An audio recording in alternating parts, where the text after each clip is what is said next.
Phrasal verbs का next video start करते हैं, जो अब पे आधारित फ्रेजल वर्ब्स हैं, है ना।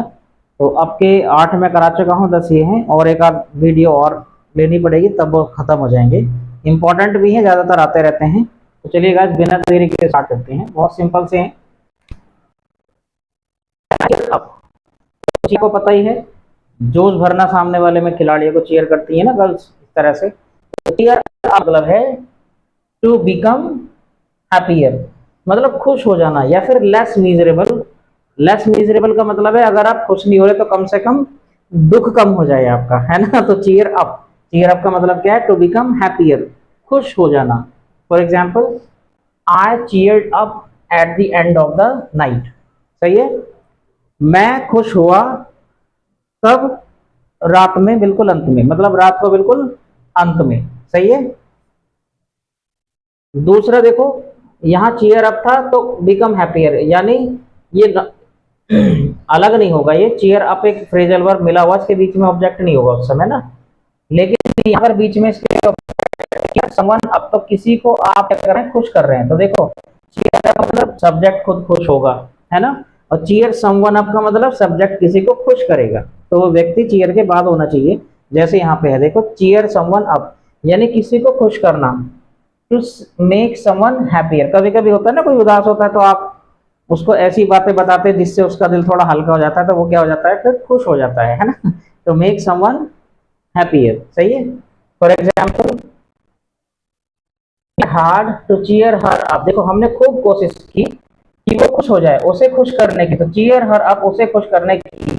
बट नथिंग वर्क, किसी भी चीज ने काम नहीं किया, मतलब कुछ भी काम नहीं आया, वो दुखी की दुखी रही, इसका मतलब है ना। ये चीज ये चीज है।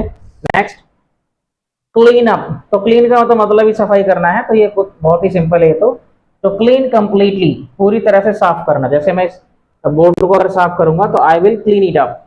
सही है।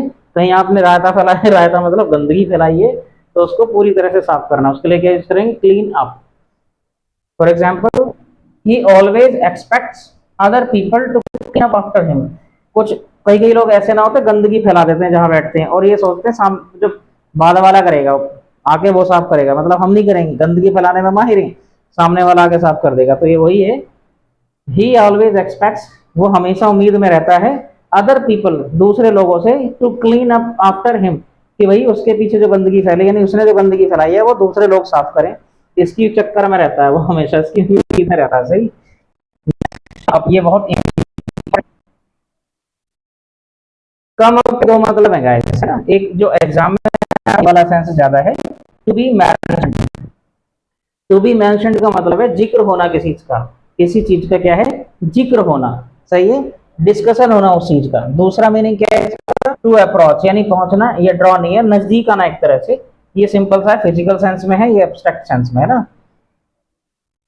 During the conversation the topic never came up, भाई जितनी बातचीत रही, उस बातचीत के दौरान उनका जो शादी का टॉपिक था, कहते ना यार उसने तो जिक्र ही नहीं करा, उस शादी का टॉपिक का तो कोई जिक्र ही ना हुआ, है ना।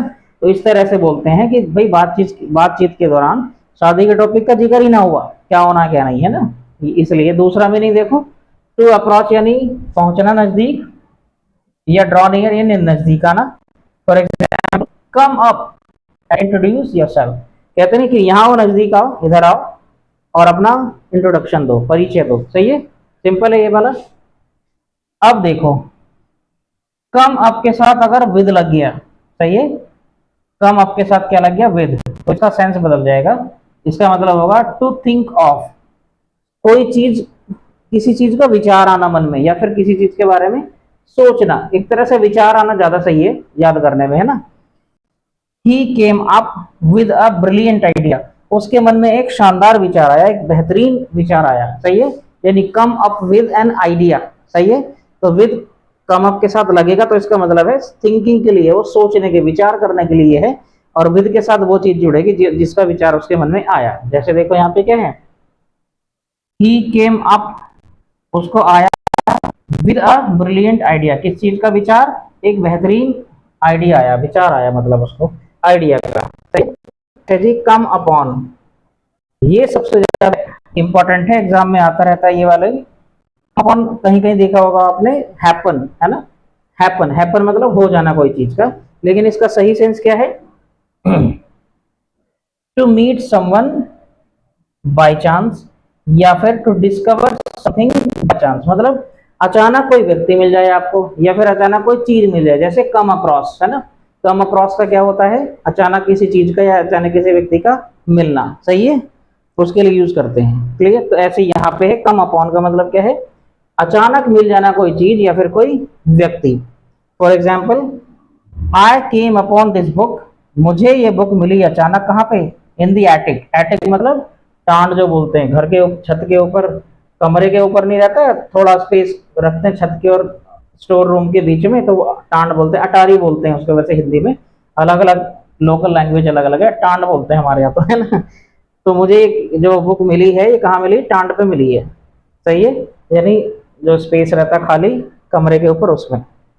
Next, crank up. देखिएगा, क्रैंक के काफी सारे मीनिंग है, लेकिन यहाँ जो मीनिंग है ना वो लीवर का मीनिंग है, लीवर, वो गियर, गियर जैसे होता है ना कार का, वो लीवर कह सकते हैं उसको, तो लीवर है वो, है ना। तो लीवर से रिलेटेड है, तो इसलिए जो नॉब है ना, नॉब, उसे घुमा के लीवर हटा के पावर बढ़ाना घटाना, ये वॉल्यूम बढ़ाना घटाना उसी से होता है, इसलिए इसका सेंस क्या है?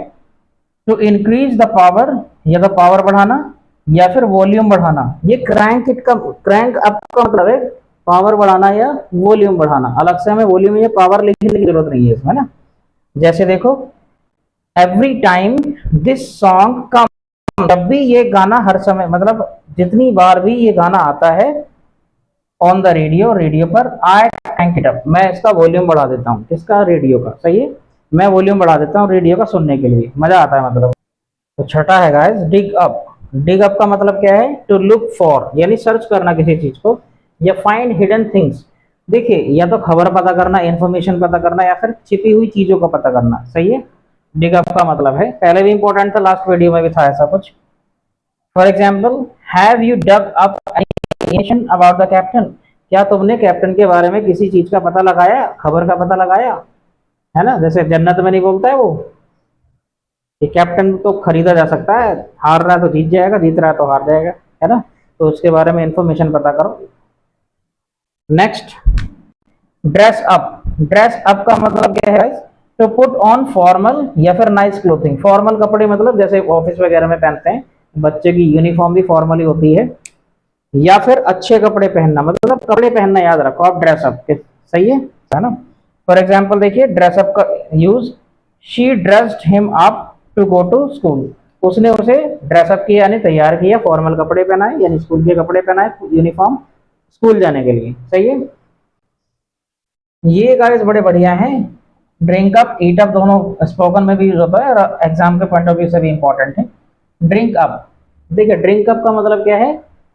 टू फिनिश अ ड्रिंक, मतलब ड्रिंक के साथ अगर अप लग गया तो वो चीज खत्म हो जाएगी, यानी ड्रिंक खत्म करनी है। ईट के साथ अप लग गया तो खाना खत्म करना है, यानी जिसके साथ खाने पीने की चीज में अप लग गया, इसका मतलब उसे पूरा खाओ, सही है, या पूरा पियो, सही। तो जैसे guys, drink up, finish a drink, पूरी खत्म करना ड्रिंक अपनी। For example, drink your juice and, sorry, drink your juice up and go to bed. Drink your juice up and go to bed, भैया जूस खत्म कर अपना, अब सोने जा चल। गो टू बेड का मतलब यहाँ सोने जाना है ना, सोने जाना मतलब होता है गो टू बेड का। Next, eat up. Eat up to finish a meal, यानी खाना खत्म करना। For example, must eat up vegetables, तुम्हें अपनी सारी सब्जियां खत्म खत्म करनी पड़ेंगी, ऐसे काम न चलेगा, सही। लास्ट वाला है, ये वाला भी यूज भी काफी एग्जाम में भी और वैसे भी, है ना। अप, एंड अप का मतलब है to arrive at a destination और result which may be unplanned और अनएक्सपेक्टेड, मतलब एंड अप का मतलब है आपने सोचा नहीं था, जैसा आपके जीवन में कोई घटना घट गई, सही है, यानी अंत भला तो सब भला, जैसा सेंस है इसका, यानी अंत में सब सही होगा। तो he ended up a very fine life, इसका मतलब उसका जो भी जीवन रहा हो लास्ट में, लेकिन उसका जो अंत में अनएक्सपेक्टेडली जो जीवन रहा, शानदार हो गया था एक तरह से। फॉर एग्जाम्पल देखिए, she ended up a rich woman, चाहे उसका औरत का जैसा भी जीवन रहा हो, लेकिन अंत में कैसा था, एकदम जो लास्ट लाइफ थी उसकी, यानी फाइनली वो एक अमीर औरत बन गई है ना फाइनली। तो उम्मीद है गाइस आप एंजॉय कर रहे होंगे, और मैं जल्द ही क्लास स्टार्ट करने वाला हूँ। पूरी ग्रामर और वोकैबुलरी इसमें डेली चला करेगी, साथ ही साथ मतलब antonyms, synonyms, one words, idioms, ये सेशन चले करेगा उसका आधा से लगभग आधे घंटे के आसपास, या 15-20 मिनट जो भी है समय, थोड़े थोड़े लेके रहेंगे, 5-10, 5-5 लेके चलेंगे। साथ ही ग्रामर का चैप्टर, यानी वो एक लाइव क्लास की तरह होगी, लाइव नहीं होगी लेकिन लाइव क्लास की तरह होगी, आपको डेली मिलेगी वो। सही है, ग्रामर प्लस वोकैबुलरी साथ में चले, जैसा मैं पढ़ाता था ऑफलाइन वैसा। ठीक, तो निराश होने की जरूरत नहीं है, आपको एक बेहतरीन क्लास मिलने वाली है, अब रुकने का तो कोई मतलब ही नहीं है। बढ़ना है आगे और सही से बढ़ना है आगे। सही है, ऑफलाइन भी ऑनलाइन भी। ठीक, तो वीडियो पे अगर पहली बार आए हैं तो चैनल का सब्सक्राइब जरूर करें, और लाइक किया करें, सब वीडियो को शेयर किया करें, कमेंट किया करें, और मिलते हैं नेक्स्ट वीडियो में। Bye bye, take care.